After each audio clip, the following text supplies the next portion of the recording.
Ciro, o senhor está na política já há muitos anos, né? Foi eleito governador do Ceará em 90, muito tempo se passou já, né? O senhor recentemente falou que a corrupção tem nomes responsáveis que precisam ser punidos. Desses anos para cá, a corrupção no Brasil diminuiu? Ainda existe? Lula, foi correta a prisão dele ou a soltura? E quando Jair Bolsonaro se orgulha dizendo que o seu governo não tem corrupção, ele acerta? Quais são esses mecanismos que permitem no país essa roubalheira na política? A impunidade. Porque corrupção, a gente tem que também ajudar o povo brasileiro a não sofrer mais do que já está sofrendo. A corrupção é uma inerência da obra humana. Então, quem, como o Bolsonaro, promete que vai acabar com a corrupção ou anuncia que acabou com a corrupção, está faltando com a verdade. Por quê? Porque não existe essa possibilidade na obra humana. A obra humana é falha. Você tem países europeus, países, a Europa, o Japão, enfim, onde acontece a falha. O problema do Brasil é a generalização e a transformação da corrupção numa ferramenta central do modelo de governança política do país. E isso é garantido pela impunidade. Então você diria, com a minha vivência de 42 anos, a corrupção no Brasil só aumentou. Só aumentou. Então agora a rivalidade trágica, eu não gostaria de entrar nesse campeonato como juiz, sabe? Eu não quero ser melhor do que ninguém, apenas eu me comporto. 42 anos de vida pública, nunca respondi por um processo, nunca. Nem assim, foi processado injustamente e foi absolvido. Nem isso aconteceu na minha história. Isso nada mais é do que a minha obrigação, mas eu me apresento com autoridade moral para falar dessas coisas, inclusive com essa generosidade. As pessoas são falhas, a gente peca. Então é preciso que as instituições, e não o negócio de salvador da pátria, isso me aponta a resposta prática da sua pergunta.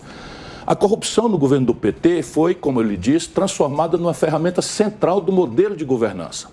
Eu vi isso por dentro, eu era ministro do Lula, percebe? Eu fui chamado, tendo sido candidato contra ele, fui chamado para ajudar, e como eu fiz lá atrás, ajudei a fazer o Plano Real. Eu quero ajudar o Brasil. E depois que eu vi que eles se corromperam, eu me afastei. E não me afastei em segredo, eu denunciei, fui processado pelo Michel Temer, fui processado pelo Eduardo Cunha, sabe? Denunciando essas coisas. Eunício Oliveira me fez 60 processos, todos por dano moral, porque eu denuncio. O Lula deu R$1 bilhão de contrato sem licitação na Petrobras por Eunício Oliveira.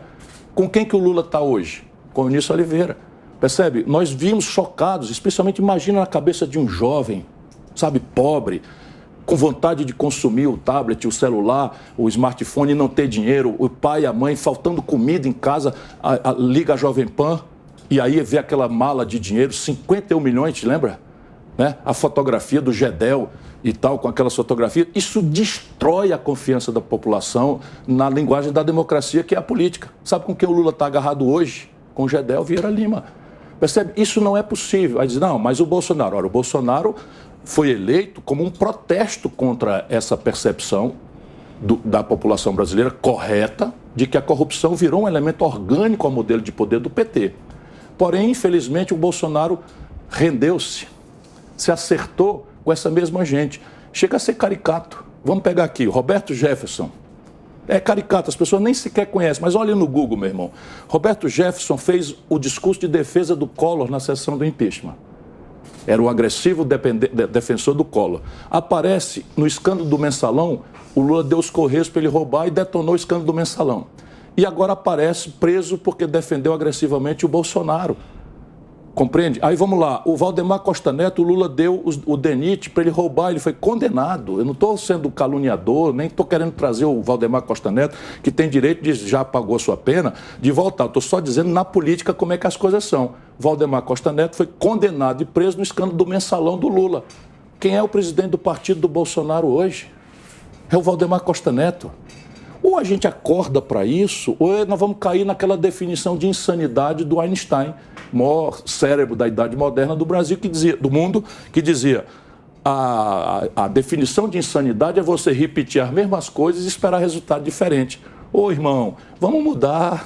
Mas o Lula mereceu ser preso ou o Moro foi parcial e a Lava Jato abusou dos seus poderes? Se você olhar as responsabilidades do Lula na generalização da corrupção, evidentemente o Lula tem responsabilidade a ser paga na coisa. O que aconteceu no Brasil? E também qualquer pessoa que quiser me fazer justiça pode recuperar a memória que está aí no Google, na internet. O que aconteceu no Brasil? O Sérgio Moro resolveu se apaixonar pela política, que é um ambiente muito apaixonante, ainda como juiz.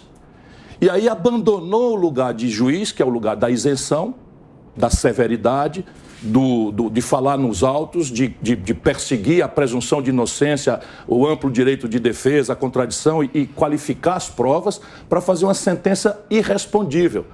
O Sérgio Moro começou a comandar o processo, porque gostou do lugar de xerife moral da nação. E aí tinha um jovem, nem tão jovem, depois mais idoso, mais maduro, como o Ciro Gomes, dizendo: isso aí é a ciência da impunidade. O que parece ser severidade está semeando nulidades. Isso aí vai garantir a impunidade do Lula. Não deu outra. Aí o Lula se apresenta para o nosso povo dizendo que foi inocentado. Ele não foi inocentado em nenhum processo desses que o condenaram.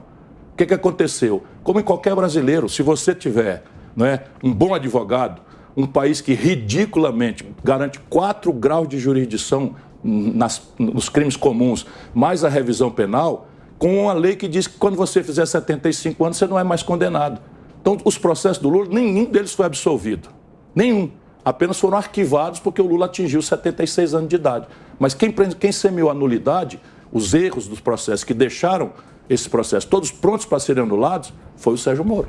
Portanto, sim, ele é o responsável pela generalização de corrupção que nós percebemos. Mas não, ele não teve o devido processo legal. Por que eu falo isso? Eu sou profeta? Não. Mesma coisa, Operação Satyagraha. Vejam no Google. Operação Castelo de Areia, vejam no Google. Então você pega o procurador da República Valentão, o delegado de Polícia Federal Valentão, o juiz moralizador, que vai ser o único que vai resolver a impunidade no Brasil. Resultado, a gente se diverte ali 3, 6 meses, 1 ano.